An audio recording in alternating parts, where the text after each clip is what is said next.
So, trout season is upon us here in a few weeks, and the dry fly hatches are basically going to be in full swing. So, I'm going to do a Catskill style dry fly. This is the Quill Gordon. It's an excellent dry fly. It's actually a very interesting and fun fly to tie. There's great history about this fly, which I'm not going to go into too much in the tying of this, because I'm more focused on actually tying the fly. But it is a wonderful dressed little fly, rides high in the water if you get the proportions on this right, and it is a very, very effective dry fly. That's the Quill Gordon. I'll get started tying.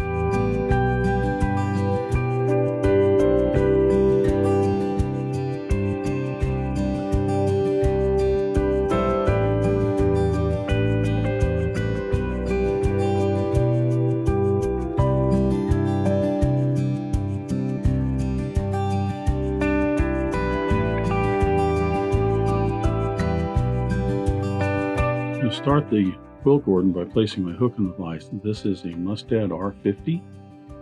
The old number was a 94-840. It is a standard dry fly hook. It's a size 12. Some people also like to tie the Quill Gordons on a 1X long. So I think that's a R52, or maybe it's a 98-4841, something like that. I'm going to debarb the hook.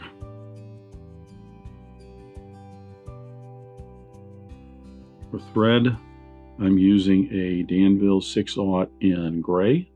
Don't have the label on this one, but that's a Danville 6/0 in gray. Put a little wax on my thread.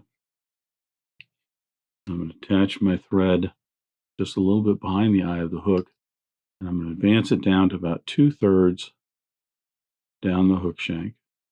Now, if you look at different videos or even different written tutorials, step-by-step tutorials on tying the Quill Gordon, different tyers have their different philosophies how they do it, in terms of tying the wing in first, then going back and getting the tail, the body, and the hackle, or tying the tail in first, then going back and doing the wing, and then the body and the hackle.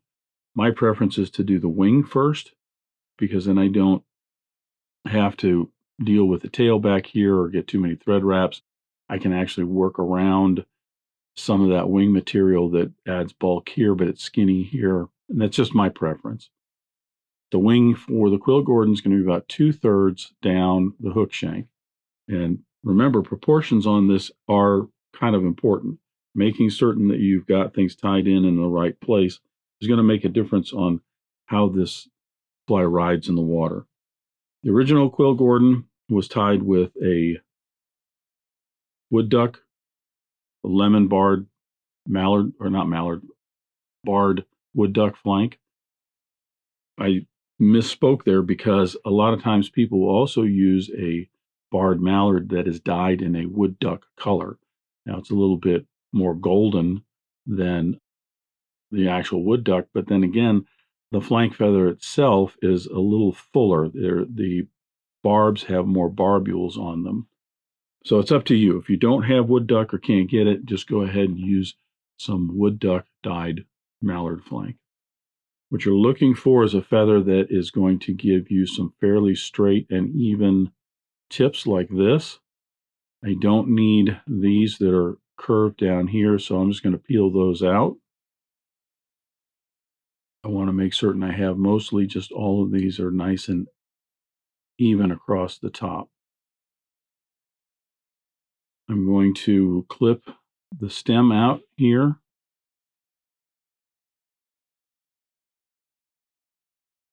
And then what that will do for me is give me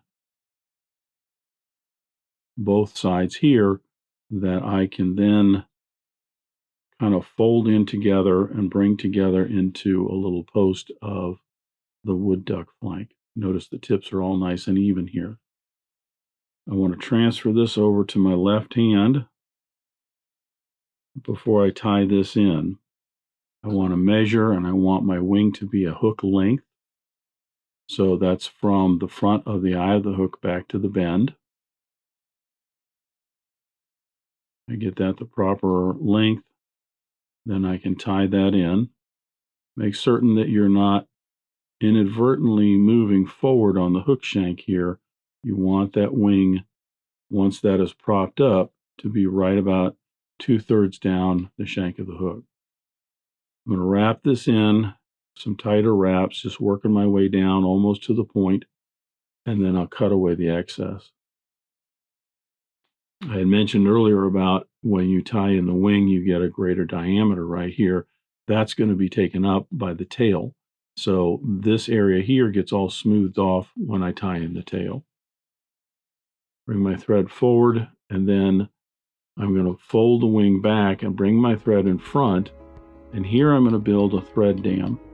And the thread dam is nothing more than just wraps of thread kind of tapering down from the base of that wing, and these are right at the very base, and they prop up the wing so that now it is sticking straight up. And again, different people have different philosophies on the wings on these. Seen some articles written where different tyers, very well-known tyers, actually will tie these either in straight up or cocked at a little bit of maybe a 30-degree angle forward, or even backwards a little bit. And it's just their preference. I tend to go straight up. Now we're going to divide the wing. This is going to be kind of difficult to show you, but I'm taking my bodkin and I'm just moving it right through the center so I can split these barbs up. I'm going to have to turn this towards me here, but I'll show you once I get some wraps in here. Because with that split up, we're just going to put a couple of crisscross wraps here, this way, and then back the other way. What we're trying to do is to split that wing up so that I have a right and a left. If you're not used to working with small material like this, this can be a bit of a challenge. So as you can see, I'm getting that split up by basically running thread across it. Now I'm going to take my thread and I want to not only run across it, but I want to collect those. So I'm going to bring my thread down and bring it around the base of that wing a couple of times, just collecting it. And once I do that, I'm going to bring my thread around the back side here one time, which will anchor those wraps on this wing or side of the wing. It'll anchor those in. Then I'll bring my thread around to the other side and collect those. Like I said, I'm not the best at this, but this just takes a little bit of patience and practice so that you're not. What happens is if you're pulling too hard on that, you're going to basically pop those wraps right off of the wings. Once I have that in place, another wrap around it will anchor that in. Now my wings should be very distinct, two nice posts that are straight up, but they're also split.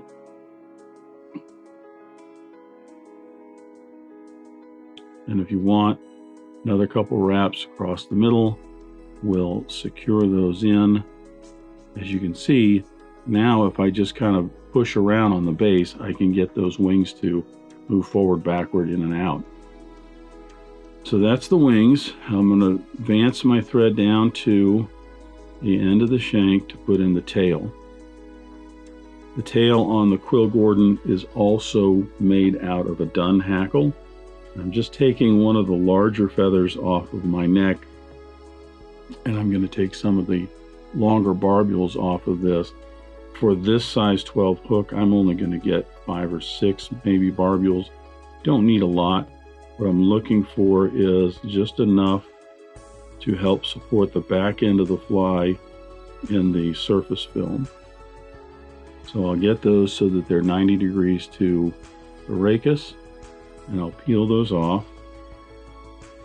I'm going to measure these and tie these in so they also are a hook length.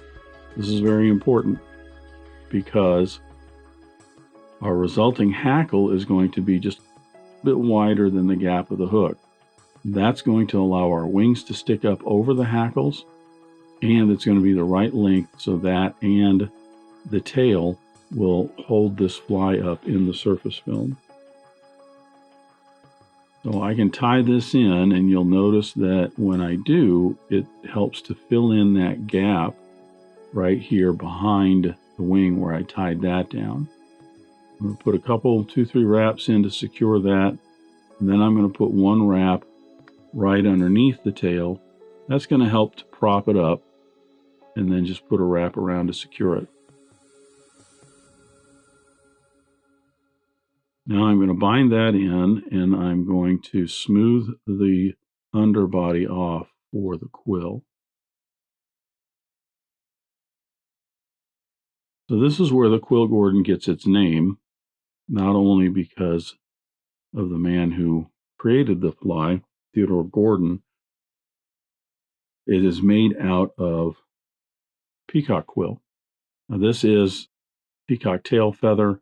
A lot of people like to get the quills that are down here by the eye. I think they're finer, especially for smaller. This is a size 12, is kind of on the large size for a Quill Gordon. Most of them that I've ever fished are even 14s and 16s. So these quills work very, very well. You can, for the larger sized hooks, use hurls that are further down. They're going to be a little bit wider. But you're going to snip one of those out, and then there's multiple different methods for getting the barbules off of the barb right here, rather the quill as it's called. I just use a pencil eraser, lay it down on your desk, run the eraser down on top of it, and it just brushes all of that off. You have to do it a few times, but don't have to do the whole quill, as you can see, because I'm only going to be using mostly this section right here. Now, I'm going to tie off or clip off the excess here that I'm not going to use. The other thing I'm going to do, you don't have to generally do this if it is a untreated peacock hurl like this. You can get these where these are actually bleached. So all of these barbules are already off of here. It's just a quill. When they're bleached, the bleach process will actually dry out. It strips all the oils and things off of it. So these dry out and they're more brittle. So what you want to do is you want to wet it down. You can get a little bit of water. You can run your moist fingers across it. You can put it in your mouth for a little bit and just get some moisture on it. But even though these are not bleached, I still like to do that because I have found that these will kind of get dry and brittle over time. So this just helps it so when you're palmering it in, it's less likely to split and break on you. So I'll tie that in at the base of the tail and advance my thread forward. I'm actually fairly close to the wings, and I prefer to do it this way. When I wrap this up, I'll tie it off close to the wings. Then I'll bring my thread back a little bit as I put in the hackle to start those hackle wraps. Just what that does for me is it makes certain that the body runs all the way up underneath those hackles and not just up to where the hackles are going to get wrapped in. Using my hackle pliers, this is the most likely where it's going to break on this first wrap as you're turning that 90 degrees under there, so just be gentle with it.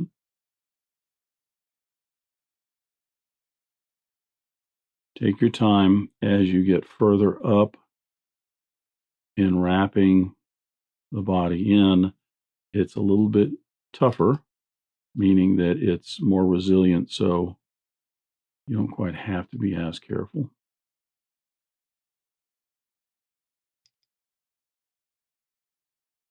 Take your time with it. Each wrap's going to go in front of the other one. You'll notice that the quill has a dark side and a light side to it. Some people will make certain that they tie that quill in a certain way so that the dark side is up or down. It gives them the effect that they're looking for when they tie that in, when they wrap it in. I don't put that much into it. You certainly can if you want, but this is why the quill is used in this fly, because of that dark and light banding on it, and it gives it a nice segmented look. So I've got that secured in, and I'll trim away the excess. I'm going to put in a few wraps here just to secure that and smooth some things off. I actually want to come up, in this case, you'll see I've got kind of a ledge where that thread dam is up towards the eye. So I want to smooth that off so when I wrap in my hackle in a moment, all that's nice and smooth. I don't have any ledges where it's going to drop down. Now, before I bring my thread down to where I'm going to tie in the hackle here, I'm going to reinforce this quill. This is something some people do, some people don't. Because these quills are rather brittle, if I were to take this out and fish it just the way it is right now, it would ride fine and it would be a good fly, but as soon as I hook one or two fish, that quill's going to get busted and it's all going to unravel on me. So I'm going to take some head cement, and I'm just going to put a light bit of head cement on this. Now I'm using just the Fly Tight, which is my standard head cement. Some people like to use a specific head cement. You could even use a little UV if you wanted to just put a thin coat of UV on there. Remember, you want it to be nice and thin.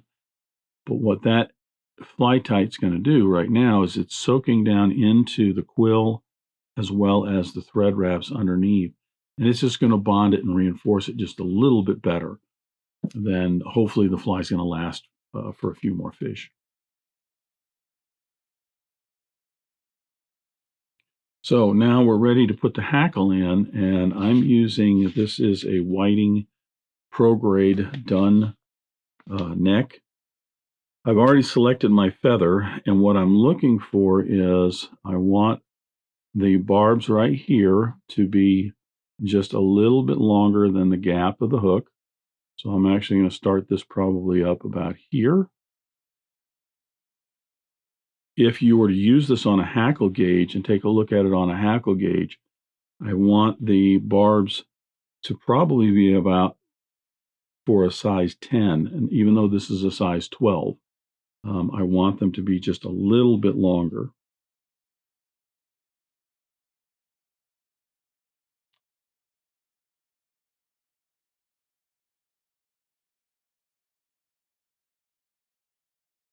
So I'm going to select a feather here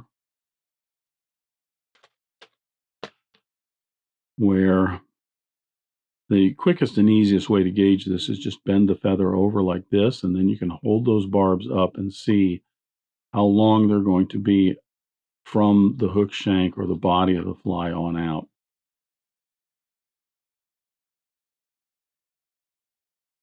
Before I tie this in, I want to strip away about 1/8 of an inch of both of the barbs from both of the sides of the rachis here. Then I can tie this in, and I'm going to show you real quick on your side, even though I'm going to tie it on my side. I've got it positioned about like this. So part of the rachis goes in front, and I'll anchor that in the front as well. But back here, I don't have it tied in right at the base of those barbs. I have some bare stem or bare rachis. And the reason for that is that when I start to wrap this in, I'll end up with some nice bare section of that rachis that will go around the hook shank. And then as soon as it does start to flare out those barbs, they're sticking straight out. Otherwise, I'd have some possibly sticking rearward. Now, as you can see, I've got that rachis tied in behind the wings here. And now as I come forward, I'm actually wrapping in the rachis on the front side there. I do that, get my thread up to just a little bit behind the eye of the hook, not quite up to the eye of the hook. I'll grab that hackle with my hackle pliers. And at this point, I'm going to bring the feather forward a little bit just to help it. And you'll notice that I have the base of that doesn't have any of those barbs on. Now, when I bring this around and start to wrap that in, it's actually going to turn a little bit on the body. But as soon as it starts to get to those barbs, they are standing out at a very nice 90 degrees. I don't have any of them that are pointing rearward along the body. I'm going to get 3 wraps of the hackle behind and 3 wraps in front.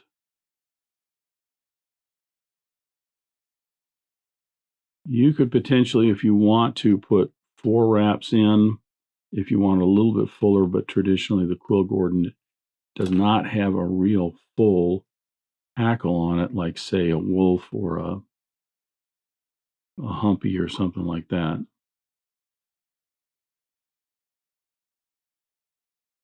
Trim away the excess.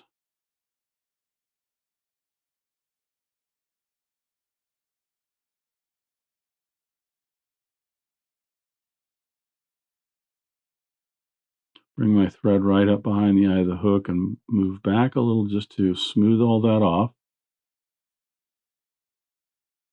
And then I'll put in a 4 or 5 turn whip finish to finish off the head of the Quill Gordon.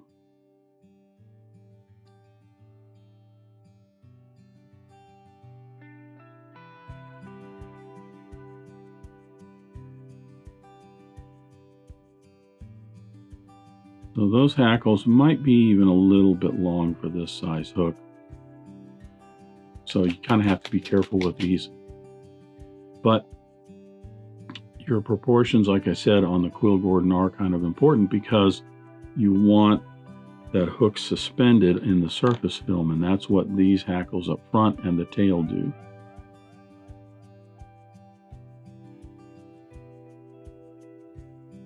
But as a great early season fly, as the trout seasons begin, late April is a great time, even mid-April if you can get out on the water, and into May. You know, and then even in the summertime, you know, tie one of these on, throw it around the grass and drift it and just see what it does. That's the Quill Gordon, wonderful dry fly. Thanks for watching today. Thanks for joining me at Devise today. I hope you learned at least a new pattern, if not a new technique, maybe a tip or trick here and there. If you have any questions about this fly or any of the techniques used in constructing this pattern, please leave them in the comments section down below. If you go to the trouble to ask a question, I'll go to the trouble to answer it. If you'd like to help dressed irons, please share this video with your friends and anybody you think that might enjoy this pattern. Until next time, remember, it's fly tying. If you're not having fun, then you're doing it wrong.